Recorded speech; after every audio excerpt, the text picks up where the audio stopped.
پوری کوشش کروں گا۔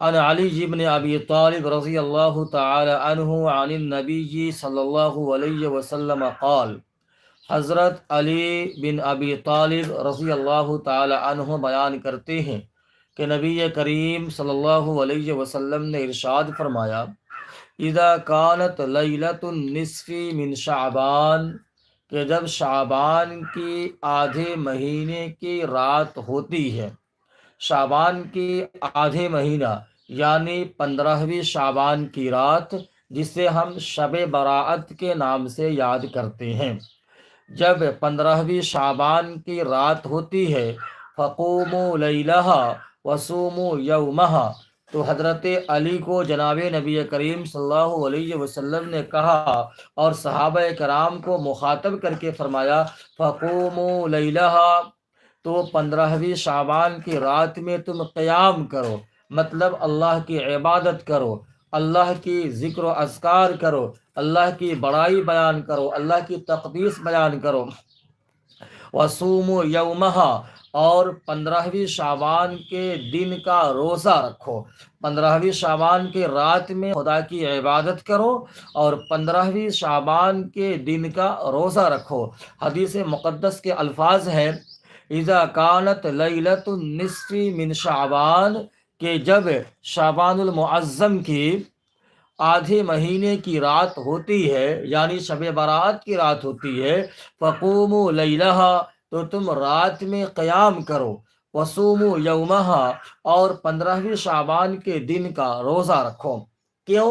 وجہ کیا ہے کہ اللہ کے رسول نے فرمایا کہ 15ویں شعبان یعنی شب برات کی رات میں قیام کرو اور دن کا روزہ رکھو۔ وجہ کیا ہے؟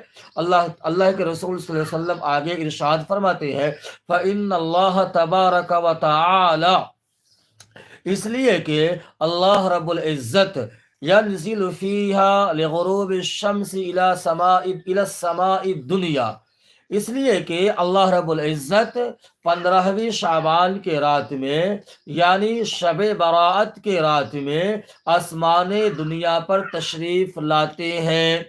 اور آسمان دنیا پر کب تشریف لاتے ہیں؟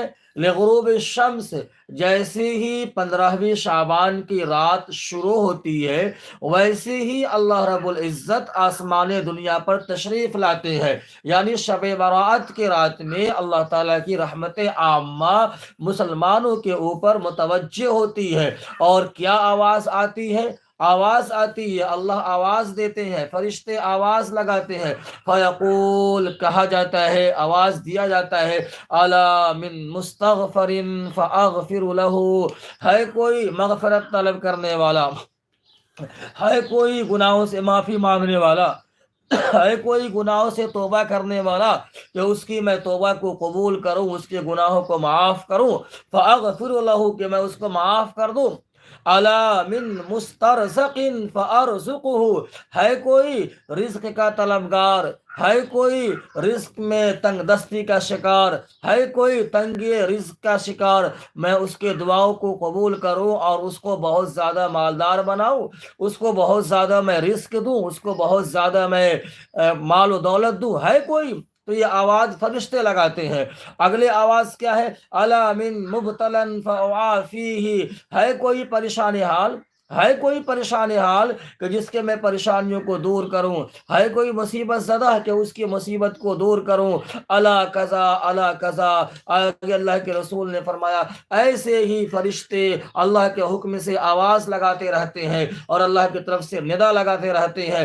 آواز آتی ہے کوئی معافی چاہنے والا جس کو خدا معاف کر دے، ہے کوئی رزق کا طلبگار جس کو اللہ رزق دے دے، ہے کوئی مصیبت زدہ پریشان حال جس کی پریشانیوں کو اللہ تعالیٰ دور کر دے، ہے کوئی بے اولاد جس کو اللہ تعالیٰ اولاد دے دے، ہے کوئی غموں میں اور پریشانیوں میں گھرا ہوا جس کی پریشانیوں کو اللہ تعالیٰ دور کر دے۔ تو یہ سب جو ہے کہ یہ سب فرشتے آواز لگاتے رہتے ہیں بحکم خداوندی، اور کب تک کہ یہ آواز آتی رہتی ہے؟ حتی یطلع الفجر، یہاں تک کہ صبح صادق ہو جاتی ہے، یہاں تک کہ فجر کا وقت شروع ہو جاتا ہے۔ اور یہ حدیث شریف کہاں ہے؟ ابن ماجہ میں موجود ہے۔ یہ حدیث کہاں موجود ہے؟ ابن ماجہ میں موجود ہے۔